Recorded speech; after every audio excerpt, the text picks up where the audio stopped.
Abisa na hunleni na mai lam na nun tang na ki apin tau pa kya nga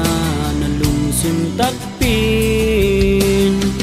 na khel na khem peule na mo na khem peute thum ki kin tau pa kya nga hong mai sak ting hi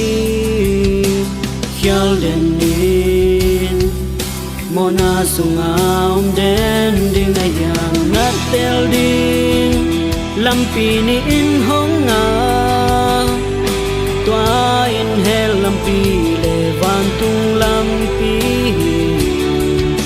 ki ngai sunin tu pa kyang zon ki kin tu pan hong sam hi le tung mi khem pel te o khel na khem peute tai san ding a bai sain bang chi ding chi thailo i mai lam nun na mi hing ni nun tang na mei khu to ki bang hi thailo kal mi si thulai ta pong bei ding hi khel den ding Mona sunga den ding ayang na tel ding lampi ni in hong nga tua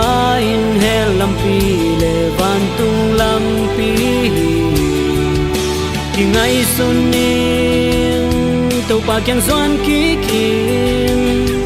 tau pan hong sam hi le tung mi khem pel te o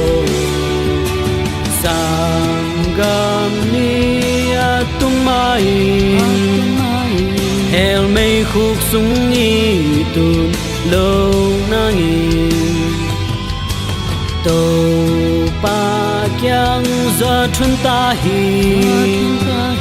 hoi ta ki ngai sun ni hu na bei mai I khen sa thun ta hi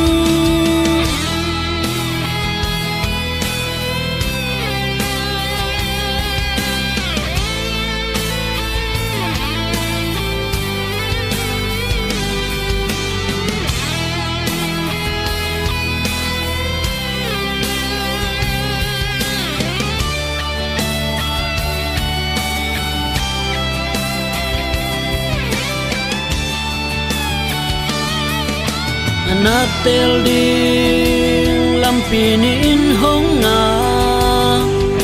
tua in hel lampi le van tung lampi ki ngai sunin tau pa kyang zon ki kin tau pan hong sam hi le tung mi khem pel te o kun chin chang pai na ding I kha ding ki gin ni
pa to